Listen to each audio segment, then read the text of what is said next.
Coucou les filles, c'est Tulsa. Alors aujourd'hui, je vais vous faire un petit atelier de runes, comment vous pouvez les fabriquer, en compagnie de Daniel Balavoine, car mon mari c'est notre idole, et puis donc ça fait la petite musique de fond qui change. Voilà, alors, j'ai pas pris 24 galets, car je n'en ai pas, et j'en ai pas des seuls, hein, des vierges on va dire. Donc je vais vous montrer un peu un exemple sur quelques galets, et puis de toute façon vous allez pouvoir les faire par rapport aux planches que je vais vous donner. Alors déjà, vous vous procurez le futark. Alors je vous mettrai en lien sur ma page Facebook les symboles du futark bien dessinés. Ensuite, la deuxième étape, donc vous recopiez ce futark sur un papier. Déjà d'une, ça va vous permettre de vous entraîner à dessiner les lettres, car vous voyez, c'est pas sorcier. Bon, elles sont faites un peu à l'arraché, hein, je me suis pas trop appliquée sur la feuille. Et non seulement ça vous entraîne, mais en plus, au fur et à mesure que vous allez les dessiner après sur vos galets, vous les barrerez. Comme ça vous évitera d'en faire un double ou alors d'en oublier. Alors, ce qu'il faut savoir, par exemple là, j'ai deux galets qui sont différents, c'est-à-dire que j'en ai un qui est plus allongé et l'autre qui est plus large. Donc le plus allongé, je vais le garder pour une rune qui prend pas trop de place, on va dire, genre comme celle-ci, ou alors celle-ci. Et le galet qui est large, celui-là, je vais le réserver au contraire pour une rune qui prend plus de place, c'est-à-dire tout ce qui est à base de M, hein, qui ressemble à des M, ou celle-ci par exemple, elle aussi, elle prend un peu de place. Vous voyez, celle-là, elle prend de la place aussi. Donc déjà, c'est pour ça que c'est important de dessiner votre alphabet déjà sur une feuille. Comme ça, vous pouvez déjà sélectionner les runes qui prennent plus de place que d'autres sur un galet. Voilà, parce qu'après, sinon, si vous ne faites pas attention à ce détail-là, ce qui va se passer, c'est que vous allez vous retrouver avec un symbole que vous allez être obligé de dessiner en tout petit, car vous n'aurez pas la place de le rentrer. Et ça va faire un peu disgracieux. Après, quand vous aurez toutes vos runes, vous aurez des symboles qui seront plus petits que d'autres. C'est pas gênant pour l'interprétation, mais disons que esthétiquement, c'est moins beau. Donc là, on va... Alors, il vous faut donc ça. Et puis un crayon de papier pour dessiner au préalable votre rune. Car si vous vous trompez, qu'elle n'est pas trop bien centrée, ou alors que vous ne l'avez pas bien dessinée, vous pouvez toujours gommer et recommencer avant de passer le marqueur. Donc là, par exemple, c'est un galet qui est pas trop large. Donc je vous montre des exemples, je ne vais pas toutes les dessiner comme je vous disais, mais de toute façon vous allez comprendre. Donc là, par exemple, je vais faire le R de rideau. Voilà. Donc, alors ce sont des formes géométriques, donc c'est pas sorcier du tout. Vous voyez, hop, vous dessinez votre R.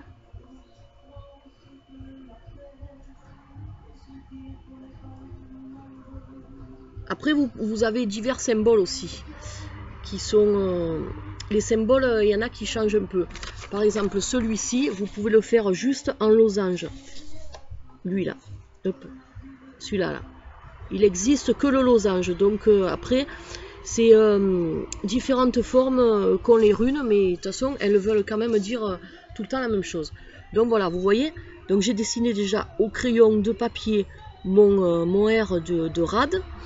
Je suis contente car il est bien centré par rapport à mon galet. Il ne faut pas non plus que ce soit au millimètre parce que les runes, c'est vous qui les fabriquez. C'est pas quelque chose fait en usine, donc il n'y a pas besoin non plus de mesurer. Voilà, vous le faites quand même au pif. Donc je suis contente de mon R, donc je prends mon marqueur et je passe dessus.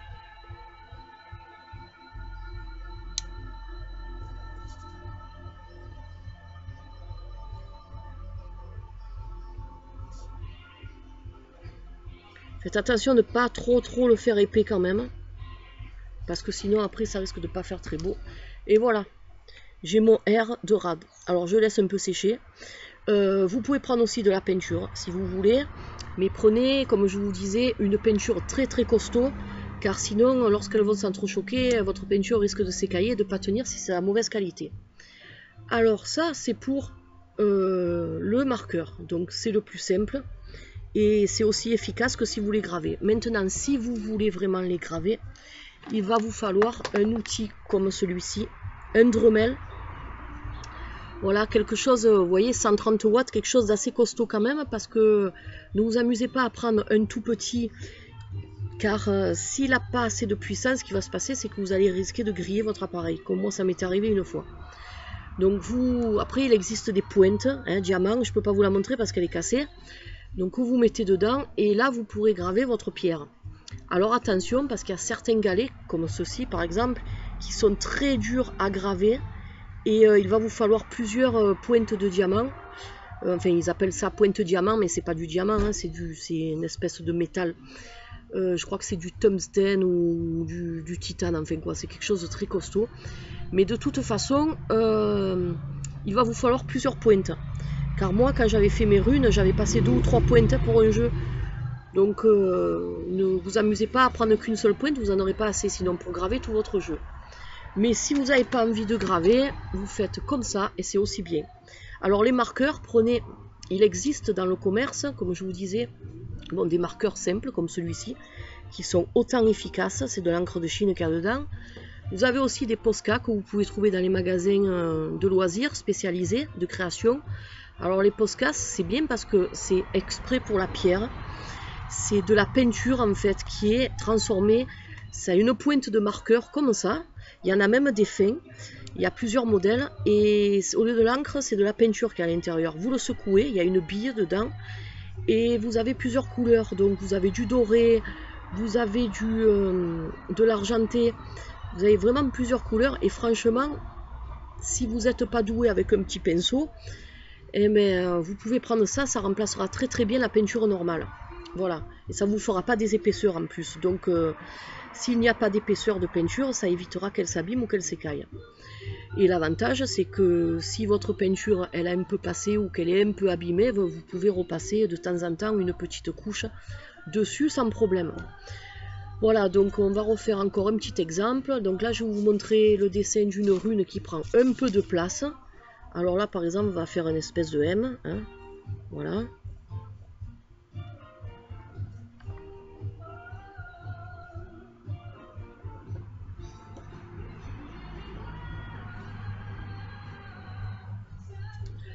Voilà, donc vous voyez que mes dessins, bon, il n'est pas vraiment super centré, mais c'est pas grave, ça passe. Donc si vous voulez vraiment le centrer, ben, vous gommez et vous le refaites, mais vous voyez que c'est à la même échelle que lui. Donc en fait, même si c'est une rune qui est plus grosse en dessin, eh ben, sur un galet différent, on dirait qu'elle a le même format. Donc maintenant, je suis contente de mon dessin, donc je prends mon marqueur, toujours pareil, et je passe par-dessus. C'est des symboles qui sont très très simples à dessiner. Hein. Comme je vous disais, il n'y a pas besoin d'être peintre ou quoi que ce soit pour les faire. Hein. Voilà, le résultat. Et puis après, ce que vous faites, c'est que le galet qui est le moins facile à dessiner, c'est-à-dire si vous avez un galet qui est trop rond ou qui a beaucoup d'aspérité, ben celui-ci vous le gardez pour la rune weird, c'est-à-dire la rune blanche. Alors ce qui est important aussi, c'est que il faut que vous preniez le temps de ramasser vos galets, de les choisir. Prenez-en plus il vous en faut 25 pour les runes, mais prenez-en plus que 25 car si vous vous trompez dans les écritures, vous avez toujours des galets de rechange. Voilà, donc si vous faites une petite promenade au bord de la mer, au bord d'une rivière ou quoi que ce soit, ben écoutez, ramassez des galets qui vous plaisent. Il faut qu'ils aient à peu près la même taille. Donc si les tailles varient légèrement, c'est pas grave non plus, mais il ne faut pas que vous vous retrouviez par exemple avec un galet comme ça et un galet comme ça, vous voyez. Donc parce que sinon, je le dis parce que j'en ai vu qui faisaient des trucs comme ça. Ça va pas le faire parce que déjà, vous allez être embêté pour les transporter. Et en plus, après, quand vous enverrez la main dans votre sac pour tirer vos runes, vous allez sentir que le galet est plus gros et vous allez savoir la lettre qu'il a dessus. Et ça, c'est pas bon parce que ça va vous influencer pour votre interprétation après. Donc voilà, vous pouvez prendre des galets plats comme ça, ou alors des galets légèrement arrondis, comme moi je fais des fois aussi, c'est pas grave. L'essentiel, c'est que les galets vous plaisent et je vous dis qu'ils aient à peu près la même taille. Voilà, donc une fois que vous avez fait tout ça, alors vous voyez, je vous ai pas dit, donc je vous ai dit tout à l'heure, donc le R je l'ai fait, donc je vais le barrer. Et au moins, vous voyez, le M je l'ai fait aussi, enfin le M, le manaz, je l'ai fait aussi, donc je le barre. Au moins je suis sûre que je ne vais pas le refaire sans faire exprès. Voilà, donc je pense que je vous ai donné toutes les informations pour faire vos runes avec des galets. Vous pouvez les faire aussi avec des rondelles de bois. Je les avais montrées dans une vidéo, mais je vais vous le remontrer. Comme ça, vous verrez ce que ça donne. Donc, j'ai oublié aussi de vous préciser quelque chose. Si vous ramassez vos galets à la mer, je vous conseille de les faire tremper pendant quelques heures dans de l'eau claire chez vous pour faire dégorger le sel qui est à l'intérieur. Si vous avez des galets qui sont vraiment râpeux, poreux et qui risquent de rayer les autres runes en s'entrechoquant, il faut les polir avant au préalable. Donc si vous n'avez pas de polisseur vraiment exprès, vous pouvez, si vous avez un outil comme ça, vous pouvez mettre un polisseur, une tête de polisseur dessus. Sinon, vous faites comme moi j'avais fait au début, vous prenez du papier vert, vous le passez et après vous prenez de la laine d'acier pour lisser tout ça. Et vous prenez de la cire naturelle, vous les cirez avant de les peindre ou de les passer au marqueur. Et vous essuyez bien la cire, comme ça vos runes, vos galets auront un aspect un peu brillant, mais pas trop, juste ce qu'il faut en fait, comme des galets que je vais vous montrer tout à l'heure. Donc ça c'était une petite parenthèse. Alors déjà, je vous montre des galets, des runes qui sont faites en rondelles de bois. Je les avais déjà montrés dans une vidéo, mais si des personnes ne l'ont pas vu, je préfère vous le remontrer, ça coûte rien. Donc voilà, ça suffit les chiens, ça suffit. Désolé, c'est mes chiens qui commençaient à s'exciter. Donc avant qu'ils aboient, je préférais les calmer. Alors voilà, donc ça c'est super sympa aussi. Il faut savoir que des galets en rondelles de bois comme ça, si vous les achetez, ils ne seront pas plus beaux qu'eux. Et vous allez les payer entre 18 et 20 €. Voilà, alors que c'est très facile à faire. Vous prenez une branche d'arbre, alors évitez le bois trop dur, comme le chêne ou autre chose. C'est vrai que c'est un bois noble, mais moi j'ai essayé de faire des runes en bois de chêne. C'est tout juste très compliqué pour découper les rondelles de bois, même avec une scie à bûche, je me suis embêtée. J'ai laissé tomber au bout de 3 rondelles, parce que c'est un bois qui est très dur. Alors le plus simple c'est du bois tendre, comme du sapin ou du pin. Hein, ou alors peut-être je crois que le noisetier aussi, ça fait de jolies runes le noisetier, et je crois que c'est un bois qui n'est pas très dur, mais je suis pas sûre, hein. Donc je vais pas vous raconter de bêtises. J'en avais fait aussi en bois de cerisier qui sont très jolis, et le cerisier c'est un bois qui a de belles veines, je vous montrerai tout à l'heure, j'en ai quelques-unes, mais j'ai pas pu faire le jeu complet avec, donc j'avais fait des runes sorcières. Alors donc, le même principe que pour les galets. Alors déjà, vous découpez vos rondelles, que ce soit à peu près pareil. S'il y en a qui sont plus fines que d'autres, c'est pas grave non plus, au contraire, ça fait le charme. Moi, je vous conseille de garder l'écorce qui est autour, car l'écorce de l'arbre, ça a quelque chose de puissant, parce que la rune, il faut que ce soit quand même un outil qui soit vraiment, c'est un outil qui vient de la nature, donc déjà, n'achetez pas des cartes qui représentent des runes parce que vous n'aurez pas le même résultat. Les runes c'est vraiment du bois brut ou alors des galets naturels. Il y a plus de... Elles ont cette force à l'intérieur, elles ont cette magie qui vient de la terre que vous ne retrouverez pas avec des cartes faites dans le commerce. Alors évitez aussi les runes qui vous vendent en plâtre, car déjà c'est fragile, si vous les faites tomber vous pouvez les casser, et puis c'est des trucs faits à la machine, c'est pas du tout, il n'y a rien dedans, ça dégage rien. À la limite, si vous voulez acheter des runes, prenez les runes en pierre semi-précieuse, comme ils appellent. Ce sera quand même mieux que les runes en plâtre. Les runes, c'est la pierre ou le bois. Il ne faut pas aller chercher plus loin. Il y en a qui vous les vendent même en galets de verre, c'est pas bon non plus. Donc ne vous faites pas avoir avec ça, parce que franchement, les runes, c'est pas du tout l'esprit des runes, ça. Donc, vous découpez vos rondelles de bois, vous en découpez 25, un peu plus si vous voulez en avoir quelques-unes de rechange. Et après, vous prenez un pyrograveur, comme ceci, voilà, avec une pointe. Moi, je l'ai acheté à Cultura, je l'ai payé 12 €. Voilà, c'est très simple d'utilisation. Alors, vous faites le même principe qu'avec les runes en galet. Vous les dessinez au crayon au préalable sur votre rondelle de bois, et puis après, une fois qu'il a chauffé, hein, vous le tenez comme un stylo en plus. Ça c'est super sympa. Évitez les fers à souder, parce que les fers à souder c'est peut-être plus lourd et plus gros, peut-être que vous vous embêterez un peu plus. Vous calez comme ça votre main, bon là je vais pas le faire parce qu'il est éteint, mais juste pour vous montrer, et vous passez. Alors vous n'appuyez pas trop, parce que sinon vous allez brûler trop le bois. Vous passez une fois qu'il est chaud, voilà, vous passez, quitte à passer plusieurs fois si vous n'avez pas trop l'habitude, vous entraînez sur une ou deux rondelles au début, et puis voilà, vous dessinez votre... Et puis là, vous n'avez pas besoin ni de peinture, ni d'autre chose, vous voyez. C'est pyrogravé, et là, ça tiendra, même si vous poncez dessus, ça tiendra toujours. Une fois que c'est pyrogravé, vous prenez une petite cire naturelle, pour protéger votre bois quand même, parce que c'est du bois brut. Alors avant de faire tout ça, j'ai oublié de vous dire, excusez-moi, je vous dis tout dans les désordres, bien sûr, quand vous avez découpé vos rondelles de bois, vous les poncez légèrement pour que ce soit plus lisse, pour lever l'aspect poreux du bois, et vous poncez aussi à peine les arêtes et le dessus de l'écorce. Alors avant de les pyrograver, par contre, lorsque vous avez coupé vos rondelles de bois, il faut les laisser sécher. Parce que sinon ce qui va se passer, c'est que lorsque vous allez pyrograver, votre rondelle de bois risque de se fendre, parce que le bois va travailler et n'est pas encore sec. Parce que le bois c'est quand même vivant, donc il ne faut pas faire n'importe quoi, sinon vous allez vous faire avoir, comme moi ça m'était arrivé.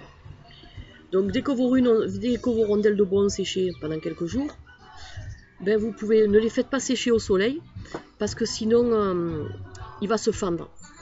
Voilà, ça aussi il faut faire attention. Et puis vous voyez que franchement, c'est très beau. En bois, c'est très beau aussi. Vous faites la taille que vous voulez. Hein. Et l'avantage du bois, c'est que c'est très léger à transporter. Donc faites comme moi, faites-vous plusieurs jeux de runes, vous allez vous éclater. Et puis voilà. Donc ça, c'est pour les runes en bois. Maintenant, je vais vous montrer différentes runes en galet que j'ai faites. Donc voilà, je vous ai sorti quelques runes de 2 jeux différents que j'ai fabriqués, toujours pareil, pour vous montrer un peu, parce que j'ai une personne qui m'a demandé pour les couleurs. Alors les couleurs, vous mettez les couleurs que vous voulez. Il y en a qui vont vous dire il faut que du rouge, il y en a même qui vont me dire qu'ils voulaient faire avec du sang. Il ne faut pas non plus partir dans des délires de folie. Vous faites les runes avec la couleur qui vous plaît. Moi j'ai fait 2 jeux de runes, les premiers 2 jeux de runes que j'ai fait. Donc vous voyez, déjà elles sont assez grosses, je m'en sers qu'à la maison, je vous ai fait des tirages avec. J'ai voulu les faire en marron pour rappeler un peu la couleur de la terre. Donc les galets là, je les avais préalablement cirés. Après je les ai gravés, mais c'était des galets qui étaient plus tendres que les autres que j'ai eu hier, malgré que j'ai galéré un peu pour les graver ceux-là. Et après donc j'ai peint à l'intérieur avec de la peinture à l'huile, des petits pots là qu'on trouve dans les magasins de bricolage. Donc franchement, et vous pouvez y aller, hein, la peinture elle a même un peu dépassé sur les bords. Vous voyez la gravure, donc vous la voyez bien la gravure là. Ça dépasse un peu sur les bords et malgré qu'elle s'entrechoque, la peinture elle n'a pas bougé. Donc de la peinture à l'huile laquée, hein, brillante, pour que ça soit du plus bel effet sur vos galets. Et vous voyez franchement, c'est 100 fois plus beau que des runes qu'on achète dans le commerce. En plus, vous avez... Oula, j'ai failli assommer l'ordinateur avec. Heureusement que... Vous voyez les couleurs? Donc ça, c'est sympa aussi, quand vous avez plusieurs couleurs différentes. Alors vous voyez, là, il y a une légère différence de taille dans les galets, mais ça choque pas non plus, parce que kiff-kiff, c'est à peu près pareil. Voilà, donc ce que je vous disais tout à l'heure pour les tailles des galets. Vous voyez là, celle-là, elle est plus petite que celle-là. Mais ça passe. Voilà, ça passe. Il faut pas plus quand même. Alors il y en a qui sont un peu plus boules, il y en a, j'adore celui-ci, parce qu'il a des, on voit, je sais pas si on voit, il a des ronds, il a des sphères naturelles, et il y en a qui sont plus plats comme lui, et je les ai choisis parce qu'ils me plaisaient tous, voilà, donc ils ont chacun leur personnalité, c'est ça qui est bien aussi. Après ça c'est mon premier jeu que j'avais fait, donc avec des galets qui sont un peu plus bombés, un peu plus dans les formes. Alors quand vous fabriquez votre rune, bien sûr, si vous avez un galet comme celui-ci par exemple, essayez de prendre la face la plus plate, on va dire, pour dessiner votre rune, vous embêterez moins. Malgré que celui-ci, vous voyez, c'est pas plat du tout. Hein. Mais bon, comme j'ai l'habitude de les faire, ça m'a pas posé de problème. Et si vous êtes novice à la gravure et au dessin des runes, il vaut mieux éviter de prendre des galets qui soient bombés comme ça. Préférez plutôt des galets à peu près plats. Voilà, donc toujours pareil. Au départ, celle-ci, vous le verrez bien sur elle, je les avais faites au marqueur, comme les runes que Nawel m'a ramenées, car je n'avais pas de graveur à l'époque, donc je les ai faites au marqueur, et je les ai utilisées longtemps avec le marqueur. D'ailleurs sur mon Facebook, vous verrez des photos de ce jeu-là au marqueur, et après gravées et peintes, c'est les mêmes runes. Et après, quand j'avais acheté mon Dremel, donc je les ai gravées. Vous voyez bien, celles-là sont gravées très très profondes. Et puis je les ai peintes avec une peinture, toujours pareil, une peinture à l'huile laquée blanche, car j'avais envie de faire des runes blanches. Et j'ai gardé quand même le marqueur au bord. Ça me donne un effet de relief qui est assez pas mal. Qui est assez bien, on va dire. Assez pas mal, c'est pas trop français. Et donc la rune la plus compliquée à graver, vous voyez celle-ci, je l'ai gardée pour Weird. En plus elle est toute blanche, donc elle se prêtait très bien à devenir Weird. Voilà, donc ce qui est bien avec des galets naturels, vous voyez, c'est que vous avez, vous voyez ces cercles là. J'adore, on dirait que ça a été fait exprès. Voilà. Donc c'était pour vous montrer un peu les couleurs, mettez ce que vous voulez, évitez quand même les couleurs trop violentes comme le bleu ou alors le vert, à moins que ce soit un vert un peu foncé qui se rapproche de la terre. Mais moi une fois j'ai essayé d'en faire des bleus, mais bleu ciel, franchement ça faisait pas beau, donc j'avais repassé après avec de la peinture. Voilà, prenez du marron, du blanc, du noir, du rouge. En rouge c'est très joli aussi, ça ressort bien. Sinon du vert, mais un peu un vert foncé ou un vert kaki on va dire. Si par contre vous avez des galets très très foncés comme lui, évitez bien sûr des couleurs foncées, sinon votre rune ne va pas ressortir. Donc il n'y a rien qui vous empêche aussi, par exemple dans un jeu de runes, si vous avez des galets blancs, vous peignez en noir ou en marron, et les galets foncés, vous pouvez les faire en blanc, hein, même si c'est pas la même couleur, c'est pas grave non plus. Vous faites comme vous voulez, l'essentiel c'est que vos runes vous plaisent, qu'elles soient faites vraiment dans l'esprit, que vous allez ressortir quelque chose qui vous plaît. Voilà, ça c'est vraiment ce qui prime. Après, il n'y a pas de règle particulière pour faire les runes, juste un peu de logique pour éviter de vous retrouver embêté. Voilà, comme je vous disais, si vous avez des gros symboles comme ça, évitez de prendre un galet qui est un peu plus petit, parce que sinon vous allez être embêté. Alors que là, vous voyez, malgré que le galet soit plus petit que celui-ci, le symbole est de la même échelle, et à la même échelle. Voilà, donc ça c'est une petite astuce quand vous faites vos runes. Voilà, donc j'espère que cette vidéo vous aura plu, vous aura aidé à faire vos runes. Et puis écoutez, lorsque vous les aurez fabriquées, postez-moi les photos sur le mur. Voilà, en attendant, je vous souhaite un bon dimanche à toutes. Et je vous dis à la prochaine. Allez, bye bye.